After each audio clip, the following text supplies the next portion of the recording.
Shalom frères et sœurs, aujourd'hui, même depuis quelques jours, voire quelques semaines, le Seigneur me mettait à cœur de partager avec vous sur euh, un thème qui concerne chacun de ses enfants, chaque fils, chaque fille de son royaume, et moi y compris, car je suis juste une voix. Ce qui sortira de ma bouche sera inspiré par lui, c'est lui qui conduira toutes choses, et en transmettant, en donnant ce que j'ai à donner, moi aussi je suis édifié et fortifié. Avant de commencer, j'aimerais remettre toutes choses dans les mains de notre Père, que ce partage soit conduit par lui et par lui seul. Père, Papa, mon roi, Yeshua Mashiach, toi, le Père des enfants, Seigneur mon roi, que tu as prédestiné à la victoire. Père, je te remets ce partage entre tes mains, que ton esprit, Papa, vienne conduire toutes choses. Tout ce qui sortira de ma bouche, Seigneur Papa, soit de toi, mon roi. Que ma terre se taise, que ma chair se taise, et que toi seul, Papa, prenne toute la place. Seigneur, merci pour ta parole qui nous fortifie, qui nous édifie, qui nous garde, qui nous protège, qui nous restaure. Seigneur, merci pour ce temps que tu m'accordes. Merci pour cette opportunité que tu me donnes de transmettre, Seigneur Papa, ce que tu m'as donné. Père, sois béni dans le nom puissant de Yeshua Mashiach. Amen. Voilà mes frères et sœurs. Alors le partage de ce jour que le Seigneur me mettait à cœur depuis quelque temps, le thème sera « Quelle est la terre de ton cœur ?» Quelle est la terre de ton cœur? Et pour ça, nous allons prendre un passage, un long passage, une parabole que notre Père a donnée pendant son ministère, qui se trouve dans Marc 4, verset 1. On commencera à partir du verset 1. Et il commença de nouveau à enseigner au bord de la mer. Et une grande foule se rassembla auprès de lui, de sorte qu'il monta dans un bateau sur la mer et s'y assit. Et toute la foule était à terre, près de la mer. Et il leur enseignait beaucoup de choses en paraboles, et il leur disait dans son enseignement, « Écoutez, voici que celui qui sème sortit pour semer. Et il arriva qu'en semant, la semence tomba en effet à côté du chemin. Et les oiseaux du ciel vinrent et la mangèrent. Mais une autre tomba dans un endroit pierreux, où elle n'avait pas beaucoup de terre, et elle leva immédiatement, parce qu'elle n'entrait pas profondément dans la terre. Mais quand le soleil parut, elle fut brûlée par la chaleur, et parce qu'elle n'a pas de racines, elle sécha. Et une autre tomba parmi les épines, et les épines montèrent et l'étouffèrent, et elle ne donna pas de fruit. Et une autre tomba dans la bonne terre, et donna du fruit, montant et croissant, l'un porta 30, un autre 60, et un autre 100. Et il leur disait, que celui qui a des oreilles pour entendre, qu'il entende. Mais lorsqu'il fut à l'écart, ceux qui étaient autour de lui, avec les 12, l'interrogèrent concernant la parabole. Et il leur dit, « Il vous a été donné de connaître le mystère du royaume d'Élohim, mais pour ceux de dehors, tout arrive en parabole, afin qu'en voyant, ils voient et n'aperçoivent pas, et qu'en entendant, ils entendent et ne comprennent pas, de peur qu'ils ne se convertissent et que leurs péchés ne soient remis. » Et il leur dit, « Ne comprenez-vous pas cette parabole? Et comment donc comprenez-vous toutes les paraboles? Celui qui sème, sème la parole. Ceux qui sont à côté du chemin, ce sont ceux en qui la parole est semée, mais après qu'ils l'ont entendue, Satan vient immédiatement et enlever la parole qui a été semée dans leur cœur. Et de même, ceux qui sont semés sur les endroits pierreux sont ceux qui, ayant entendu la parole, la reçoivent immédiatement avec joie, mais ils n'ont pas de racine en eux-mêmes, ils ne tiennent qu'un temps, et dès que survient une tribulation ou une persécution à cause de la parole, ils sont immédiatement scandalisés. Et il y en a d'autres qui sont semés dans les épines. Ce sont ceux qui entendent la parole, et les soucis de cet âge, et la séduction des richesses, et les convoitises à l'égard des autres choses s'introduisent et étouffent la parole, et elle devient stérile. Et ceux qui sont semés sur la bonne terre, ce sont ceux qui entendent la parole, la reçoivent, et portent du fruit, l'un 30, et l'autre 60, et l'autre 100.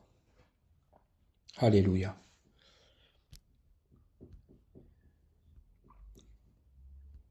Notre Père, par cette parabole, nous précise que peu importe la personne qui apportera la vérité, peu importe qui sera le semeur, il y aura 4 cœurs différents à ce moment-là pour la recevoir. Voilà pourquoi nous ne devons pas être dans l'inquiétude, dans les tourments sur le fait que ce qui sort de nous, rempli de l'Esprit Saint, ne puisse pas convaincre tout le monde, ne puisse pas toucher tout le monde, ne puisse pas pénétrer à l'intérieur du cœur de tout le monde. Car notre Père a été clair dans sa parole. La semence ne tombe pas dans la même terre. Et là, nous allons voir ce qui fait que les terres ne sont pas les mêmes. Les terres ne sont pas les mêmes et propices à porter du fruit. Donc, nous allons retourner dans Marc 4 à partir du verset 14. Marc 4, verset 14. Notre Père nous explique la parabole. Donc, celui qui sème la parole. Donc, comme je vous le disais juste avant, celui qui sème, c'est celui qui apporte l'évangile. C'est celui qui apporte la bonne nouvelle. C'est celui qui apporte la vérité. C'est celui qui apporte la lumière. C'est celui qui apporte la puissance. La puissance. La puissance. C'est celui qui apporte la vie. Et ceux qui sont à côté du chemin sont ceux en qui la parole est semée. Ces personnes reçoivent la parole, elles reçoivent la vérité, elles reçoivent la vie, elles reçoivent la lumière. Mais après qu'ils l'ont entendue, Satan vient immédiatement et enlève la parole qui a été semée dans leur cœur. Satan, l'adversaire, comment procède-t-il pour retirer immédiatement la parole qui aurait dû être semée dans la bonne terre? L'ennemi est le père du mensonge. C'est lui qui a donné au ciel le premier mensonge. C'est lui qui a apporté la première compromission, la première rébellion dans les lieux célestes par son orgueil. Car la Bible nous dit que avant qu'il soit devenu ce qu'il était parfait en beauté. Il avait été créé parfait. Mais malheureusement, il n'a pas su garder son cœur. Et de là, il est devenu le père du mensonge pour asseoir son règne, pour pouvoir asseoir son règne. Et c'est exactement ce qu'il fait dans les pensées et dans les cœurs des personnes qui reçoivent sur le mauvais chemin. Satan va venir avec toutes sortes de fausses doctrines démoniaques. La première, comme quoi nous viendrons du singe, avec cette théorie de Darwin, qui dit que l'être humain est dans une évolution, et c'est cette évolution qui a apporté mensonge, mais tellement de personnes ont écouté le serpent comme Cava, tellement de personnes ont entendu la voix du serpent et l'ont écouté et sont ensorcelés par celui-ci avec toutes sortes de mensonges comme les multivers, comme oh non, votre créateur n'est pas capable, n'a pas assez d'amour pour que vous soyez les seuls. Ah, ils ne connaissent pas Yeshua Mashiach, ils ne connaissent pas le roi de gloire, celui qui a pris la terre, une tête d'épingle dans des milliards de kilomètres, et qui en a fait sa perle, Voilà. Ils sont tombés dans le mensonge de l'ennemi. Ensuite, il y a les personnes qui sont possédées par le diable, possédées par des démons, et qui ne peuvent recevoir à cet instant-là la semence, car ils sont remplis d'autre chose. Leur cœur est rempli d'amertume, rempli de colère, à cause de ces entités qui les gouvernent, à cause de ces entités qui ont pris l'ascendant sur eux. Et quand ils entendent la parole, tout de suite elle est rejetée par cette entité. Il y a également, Satan procède aussi d'une manière à élever l'être humain. Rappelez-vous ce qu'il a dit à Cava. Il a dit à Cava, vous serez comme Elohim. Voilà à quoi il fait croire à l'être humain. Parce qu'il a des diplômes, il a des grands buildings, il a une Ferrari. Oh oui, il est arrivé, ça y est, je n'ai plus besoin de rien. Oh, ça sert à rien de rentrer, je suis un grand médecin. Oh oui, je soigne, c'est moi qui redonne la vie aux gens, c'est moi qui les soigne. Ce sont devenus des dieux, ce sont devenus des Elohim. Ils sont devenus des Elohim. Et donc, la parole ne rentre pas. La parole ne peut pas rentrer. Leur cœur est de pierre. Elle ne peut pas rentrer. Et elle est même plus que pierre, puisque elle est, comme la parole nous dit, elle est à côté du chemin. Elle ne peut même pas rentrer, même pas toucher leur cœur. Elle ne peut pas toucher leur cœur parce qu'ils ont tellement d'orgueil. Ils ont tellement d'orgueil, de vanité que l'ennemi a mis dans leur cœur, que même cette semence ne peut même pas toucher leur cœur. Elle ne peut même pas toucher leur cœur. Elle est à côté du chemin.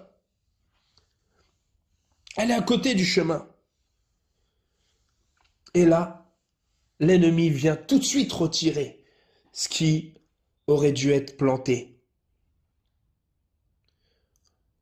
Ensuite, il y a dans le verset 16, « Et de même, ceux qui sont semés sur l'endroit pierreux sont ceux qui ont entendu la parole.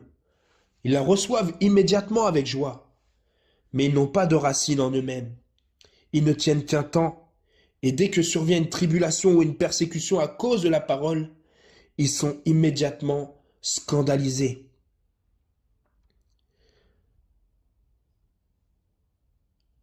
La honte, voilà ce qui touche ces cœurs. La honte est le regard de l'être humain, le regard des autres. Ils n'ont pas de racines en eux-mêmes. Ils ne tiennent qu'un temps. Dès que survient la persécution,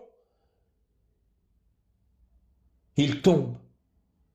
Il tombe, l'arbre qui devait être, l'arbre qui devait porter du fruit, l'arbre qui devait être enraciné pour tenir ferme, tombe.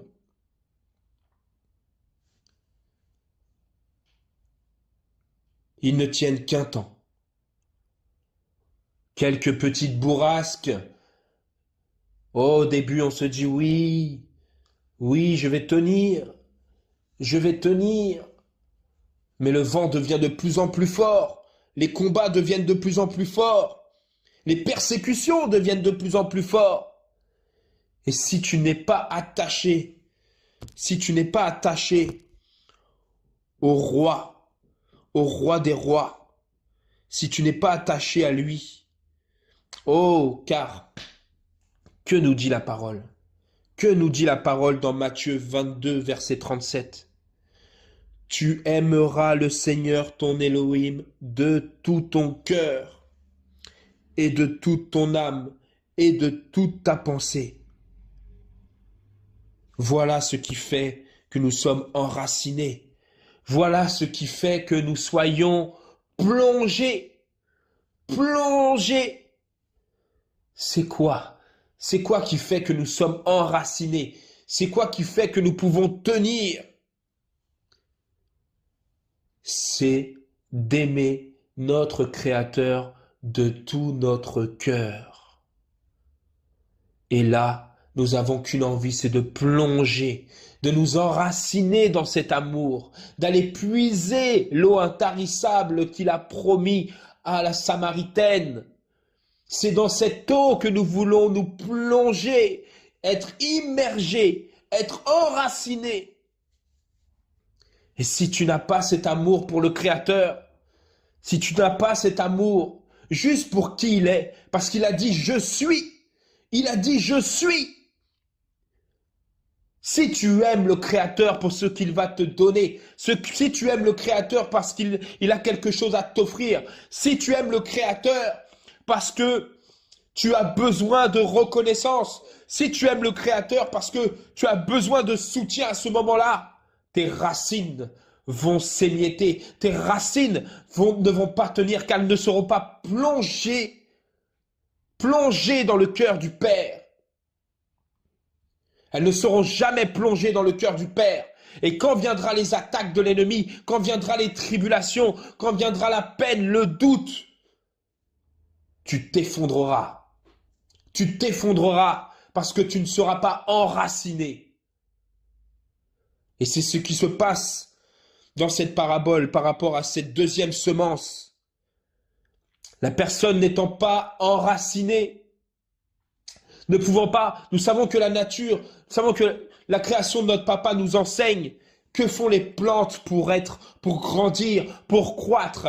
Elles ont besoin de s'enraciner dans la terre et l'eau vient les nourrir avec les oligo-éléments, avec toutes les choses, le fer, toutes les choses que notre Père a créées pour que nous soyons, pour que cet arbre puisse croître. Et nous savons que notre Père est tout. Notre Père est tout. Donc quand nous nous plongeons en lui, nous avons tout ce que nous avons besoin. Nous n'avons besoin de plus rien. Si tu donnes ta vie à Yeshua Mashiach, si tu t'offres à Yeshua Mashiach, tout simplement pour recevoir quelque chose, tu tomberas un jour. Tu tomberas un jour. Seul lui doit compter. Seul lui doit compter. Seul lui doit compter. Nous devons nous enraciner en lui. Nous devons persévérer pour nous enraciner encore plus chaque jour. Bien sûr, c'est sa grâce qui le permet, parce que c'est sa grâce qui nous permet de nous enraciner de plus en plus. Son Saint-Esprit qui nous conduit vers lui de plus en plus. Son Saint-Esprit qui nous parle. Oh, le Paraclétos, le Consolateur. Comment aimer le Père? Comment aimer le Père? Tout simplement parce qu'il t'a engendré, tout simplement parce que quand il te parle pour te dire « Mon fils, ma fille, je t'aime », ne t'inquiète pas, je suis là, je suis le consolateur. C'est ce consolateur-là qui fait que nous avons envie de nous enraciner encore plus, parce que nous savons que seul le consolateur connaît notre cœur, parce que sa parole dit qu'il sonde les cœurs et les reins. C'est lui qui sonde notre cœur. Et c'est lui qui nous permet d'être à cœur avec lui. Seul son esprit le permet. Pour t'enraciner également en lui, il faut lire sa parole, il faut la méditer. Et il faut surtout se sanctifier. Se sanctifier car la chair ne t'emmènera jamais t'enraciner. La chair au contraire relèvera ses racines pour que tu tombes. Voilà pourquoi l'apôtre Paul disait que j'assujettis mon corps. J'assujettis mon corps.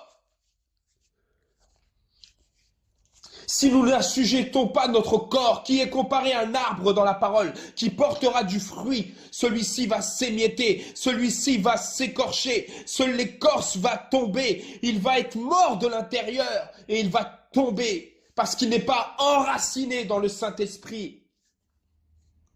Il n'est pas enraciné en Yeshua Mashiach, la source de bénédiction pour nos vies. La source de bénédiction pour notre avenir, la source de bénédiction d'âge en âge. C'est lui la source de bénédiction de nos vies. C'est lui la vie. Voilà pourquoi si tu n'es pas enraciné en Yeshua Mashiach, si tu n'es pas enraciné en lui, l'arbre va s'effondrer, l'arbre tombera. Bien sûr, il te relèvera. Mais tu auras perdu du temps. Il faudra de nouveau t'enraciner pour être un arbre qui porte du fruit. Voilà pourquoi il faut marcher dans la sanctification. Voilà pourquoi il faut marcher selon la parole de notre Père. Voilà pourquoi il ne faut pas rester attaché aux choses du monde. Car que nous dit le verset 18? Et il y en a d'autres qui sont semés dans les épines. Ce sont ceux qui entendent la parole. Et les soucis de cet âge et la séduction des richesses et les convoitises à l'égard des autres choses s'introduisent et étouffent la parole et elle devient stérile. Oh, wow, c'est fort. Stérile. La matrice est fermée. Stérile. Tout comme ces femmes que nous avons pu voir dans la parole qui ne pouvaient pas avoir d'enfants. Elles étaient stériles, elles ne pouvaient pas apporter la vie. Voilà ce qui se passe quand on s'attache au monde. Voilà pourquoi la parole de notre papa dit que celui qui aime le monde est en inimitié contre moi. Qu'est-ce qui fait que la semence va être étouffée par les épines? À quoi encore es-tu attaché? À quoi es-tu attaché? Es-tu attaché à une belle voiture? Es-tu attaché à une maison dont tu rêves? Es-tu attaché à une envie de devenir une star de la musique? Es-tu attaché à devenir une star du football? Es-tu attaché à devenir un grand patron, une grande patronne pour être millionnaire? Es-tu attaché à l'argent? Es-tu attaché à ta femme? Es-tu attaché à ton fils? Es-tu attaché à tes parents plus que Yeshua Mashiach? À quoi es-tu attaché qui fait que les épines viendront étouffer ce que le Seigneur veut semer en toi? À quoi es-tu attaché pour que l'ennemi vienne t'agripper par cette chose, te tenir par cette chose? Oh, la convoitise du monde. Ce monde n'a rien à offrir. Ce monde n'a rien à offrir.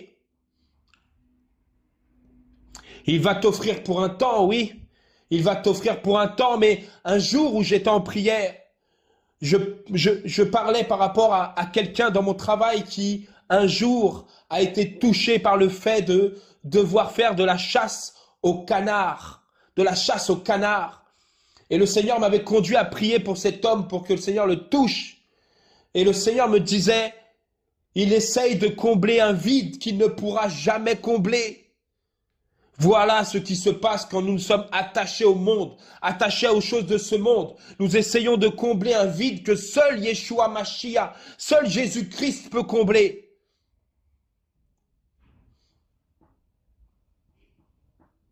Tu vas t'attacher à ta voiture, tu vas avoir un accident, elle va être détruite. Toi, le Seigneur t'aura gardé, mais cette voiture sera totalement détruite. Tu te seras attaché à quelque chose de futile, à quelque chose de vil. La parole nous dit, n'entassez pas des choses qui peuvent être détruites par la rouille et par les vers, mais entassez-vous des choses dans les lieux célestes. Et nous ne sommes plus de ce monde. Maintenant que nous nous sommes convertis, nous sommes des citoyens des cieux. Nous appartenons à Jésus-Christ, Yeshua Mashiach. Nous lui appartenons, nous sommes en lui dans les lieux célestes. Nous ne devons plus nous attacher aux choses de ce monde. Comment nous attacher à des choses de ce monde alors que d'autres meurent de faim? Comment nous attacher à des choses matérielles alors que d'autres n'ont même pas de quoi se nourrir, n'ont même pas de quoi se vêtir, n'ont même pas de toit où dormir? Comment nous attacher à des choses de ce monde, nous l'Ecclésia, alors que d'autres n'ont rien? Ce monde, la parole nous dit qu'il a été donné pour un temps à l'ennemi. Tout ce que nous voyons au quotidien, ne voyons-vous pas tous ces panneaux publicitaires qui veulent vous faire manger, boire des choses que nous n'avons pas envie? Ne voyons pas ces panneaux publicitaires remplis d'impudicité qui veulent vous détourner du mariage? Ces réseaux sociaux, ces toiles que l'ennemi a tissées pour venir accaparer les pensées des enfants d'Élohim.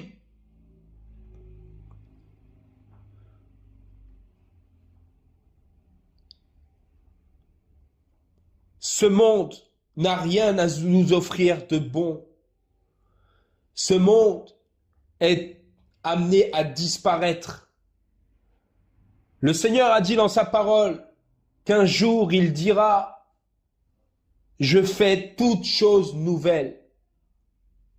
Et nous attendons ce jour avec impatience, nous les enfants d'Élohim, nous les enfants de la lumière. Nous attendons ce jour avec impatience parce que nous sommes fatigués de ce monde.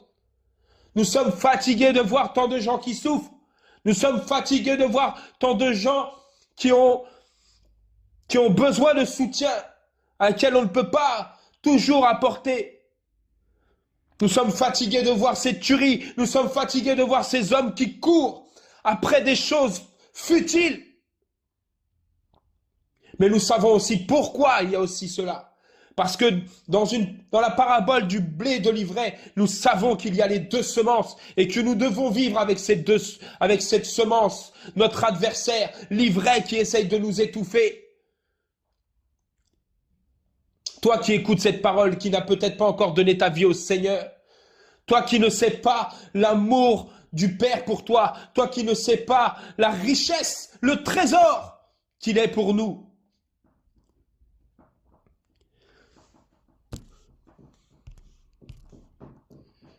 Proverbe 4, verset 23, nous dit « Garde ton cœur plus que tout ce que l'on garde, car de lui procèdent les sources de vie. » Tu ne le sais peut-être pas, toi qui n'as pas encore été touché par le Seigneur, toi qui es appelé aujourd'hui par le Seigneur, mais le Seigneur te donne la vie, car il est la vie. Ce monde n'a rien à t'offrir. Ce monde ne t'apportera que perte et désolation. Ce monde ne t'apportera que futilité. Tu essaieras de combler un vide. Tu essaieras de combler un vide toute ta vie. Mais au fond, au bout du compte, dans tes premiers ou derniers jours, il y aura toujours un vide. Il y aura toujours un vide. Car seul Yeshua Mashiach, seul Jésus-Christ peut combler ce vide. Ne nous attachons pas à ce monde. Il n'a rien de bon pour nous. Il amène la stérilité. Il amène la stérilité. Cet esprit qui est en nous, cet esprit qui est la vie, cet esprit qui est le vivant, doit apporter la vie et non la stérilité. Et si nous restons attachés au monde alors que nous avons donné notre vie au Seigneur Jésus-Christ, nous ne porterons pas la vie autour de nous, nous ne donnerons pas la lumière autour de nous, nous n'apporterons pas la bénédiction autour de nous, mais nous apporterons que la stérilité, car la parole de notre Père dit qu'on reconnaît un arbre à ses fruits.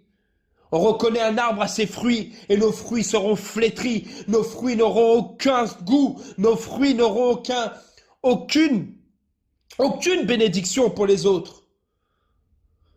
Voilà pourquoi nous devons rejeter ce monde.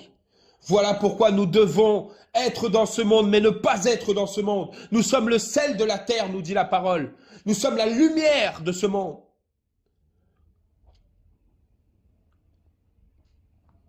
À quoi bon s'attacher aux richesses?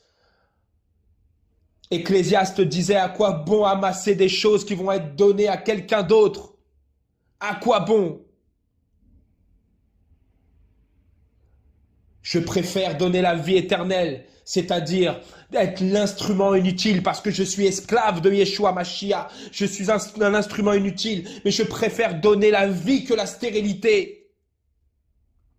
Et si je reste attaché à ce monde, si je reste attaché aux réseaux sociaux, si je reste attaché à la télé, si je reste attaché aux choses futiles et matérielles, je ne porterai pas du fruit.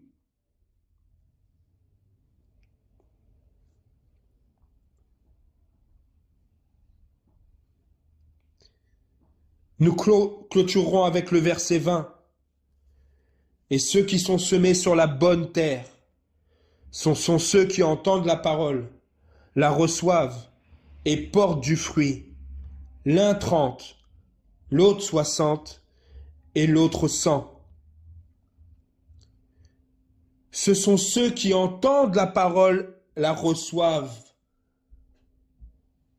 La reçoivent. Je te tends quelque chose. Tu tends la main pour le recevoir.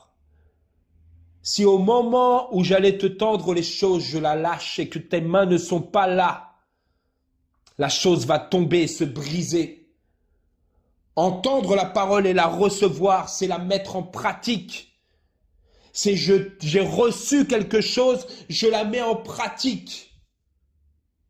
Et j'accepte totalement la totalité des choses qui sont à l'intérieur, parce que je sais qu'elle a été conduite, qu'elle est la signature de mon Père. Je sais que c'est lui qui a mis le sceau, c'est lui l'Aleph et le Tav qui a mis le sceau sur cette écriture. Et c'est pour ça que je la suis, je l'écoute, je l'entends, je la mets en pratique. Et c'est en la mettant en pratique, comme rejeter le péché, parce que la parole nous dit celui qui pêche est du diable, c'est refuser la convoitise, c'est refuser l'idolâtrie, c'est refuser l'impudicité, c'est refuser le mensonge. C'est là que je porterai du fruit, en étant ferme comme le rocher des âges, en étant ferme comme le buffle, en étant ferme à chaque instant, mais dans l'amour, la fermeté dans l'amour, mais la fermeté. Ne confondons pas gentillesse et amour. Gentillesse n'est pas l'amour. L'amour, c'est la vérité. Dire la vérité aux gens, c'est ça leur montrer l'amour. C'est ça la preuve d'amour. Si je dis aux gens aujourd'hui, non, tu peux te comporter comme tu veux, le Créateur, oh, te regarde, mais ce n'est pas grave. Là, c'est de la gentillesse. Mais si je lui dis non, si tu meurs comme ça alors que ton Créateur est mort sur la croix pour toi, ce n'est pas là où tu dois aller pour l'éternité, là où il avait versé son sang pour toi pour te sauver où tu vas aller, mais c'est dans un lac de feu que sa parole dit.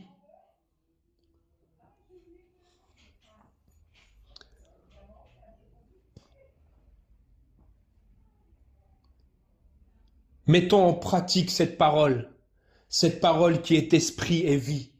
Mettons en pratique cette parole qui nous fera porter du fruit. 30, 60, 100.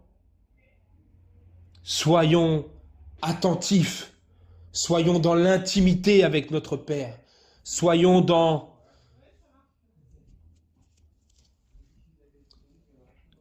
remplis de lui. Soyons remplis de lui pour porter du fruit, pour être la lumière pour les autres. Soyons cette paix que les gens peuvent sentir. Soyons cette joie que les gens peuvent sentir. Soyons cette bienveillance que les gens pourront sentir. Ce doux parfum qui dégage de notre Père. Soyons ce doux parfum qui se dégage de notre Père pour les autres. Ne soyons pas un parfum de dégoût, ne soyons pas un parfum qui répulse, qui repousse les autres, mais au contraire, soyons un parfum qui les attire vers notre Père. Soyons des arbres qui portent du fruit, dont les personnes ont envie de venir goûter. Et pour ça, nous devons être plongés en lui, plongés dans sa parole, la méditer jour et nuit comme il nous le demande. Priez sans cesse comme il nous le demande. Comme je vous l'ai dit tout à l'heure, je suis concerné, je me sens concerné par tout ce que je vous dis aujourd'hui. Car il y a des jours où je ne fais pas ce que sa parole demande.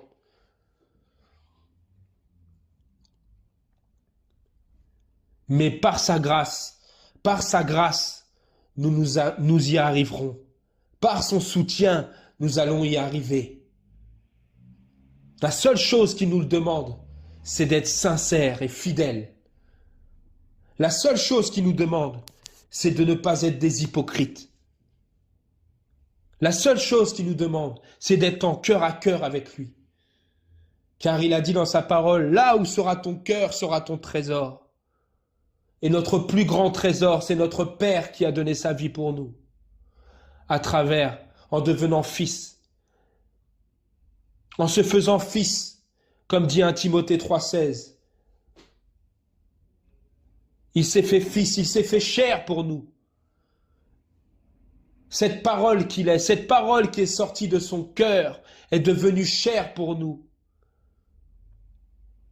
Nous ne pouvons pas bafouer cette œuvre magnifique. Nous ne pouvons pas bafouer cette œuvre magnifique. Par amour pour lui, nous devons nous attacher à sa parole. Nous devons nous attacher au pan de sa robe. Nous devons être à ses pieds et écouter et être obéissants. Et c'est là que nous porterons du fruit. Et c'est là qu'on fera la différence par rapport à l'ivraie. Voilà mes frères et sœurs ce que j'avais à vous donner, à vous transmettre. Je suis qu'un vase, je suis qu'un serviteur inutile. Je fais juste ce quoi j'ai été appelé à faire. Et je bénis mon Père pour cela. Soyons cette 4e terre. Soyons cette terre tendre. Que ce cœur de pierre, je prie, Papa, mon Elohim de gloire, que toutes les personnes qui ont encore un cœur de pierre, ou qui ont une terre qui n'est pas celle qui portera du fruit, Seigneur. Je prie, Seigneur mon roi, pour que tu changes les cœurs, Seigneur Papa, de tes enfants aujourd'hui. Je prie également pour ceux qui ne te connaissent pas encore, qui ont Satan, Papa, qui est venu, Seigneur, retirer ce que tu as voulu semer, ou qui ont le monde, Seigneur mon roi, qui les a agrippés par le biais de ton adversaire qui tient ce monde. Seigneur mon roi, qui tient ce monde bien sûr pour un temps et qui ne le tient pas selon sa volonté, car tu as la volonté parfaite, tu as l'autorité parfaite. Mais ceux qui sont encore, Seigneur mon roi, attachés par ton adversaire, Seigneur mon roi, qui entendent cette parole aujourd'hui, Seigneur, viens les sortir de Babylone, Seigneur Papa. Qu'ils ne finissent pas, Seigneur mon roi, comme la femme de Lot, Seigneur Papa, qui s'est transformée en statue de sel, ce sel qu'elle aurait dû porter, ce goût qu'elle aurait dû porter pour le monde, ces statues de sel qu'elle est devenue, Seigneur mon roi. parce qu'elle a regardé derrière, qu'elle a regardé Babylone, qu'elle a aimé ce que tu voulais tu voulais qu'elle se détache, Seigneur Papa. Que toutes ces personnes, Seigneur mon roi, soient libérées de Babylone aujourd'hui, Seigneur Papa, je te demande. Qu'elles soient libérées de Babylone, Seigneur. Papa, brise les chaînes, Seigneur Papa, aujourd'hui, qui gênaient l'avancée, la marche de tes enfants, Seigneur. Brise les chaînes, enlève les boulets à leurs pieds, Seigneur. Eux qui étaient esclaves de l'adversaire, eux qui étaient esclaves de l'ennemi, Seigneur. Je prie, Seigneur Papa, pour que tu brises leurs chaînes, Seigneur, pour qu'ils avancent sur le bon chemin que tu es. Que tu puisses entendre cette parole qui sera semée dans la bonne terre pour qu'ils puissent porter du fruit, Seigneur. Au nom de Yeshua, au nom de Yeshua Mashiach, Père, je t'ai prié. Seigneur, convainc les cœurs, Seigneur, du péché, Seigneur. Convainc les cœurs, Seigneur, de repentance, Seigneur, mon roi. Au nom de Yeshua, Père. Au nom de Yeshua, Seigneur, je t'ai prié. Amen. Voilà, mes frères et sœurs, le partage arrive à sa fin. Que le Seigneur vous garde, vous protège, que sa main puissante soit sur vous. Et on vous dit à bientôt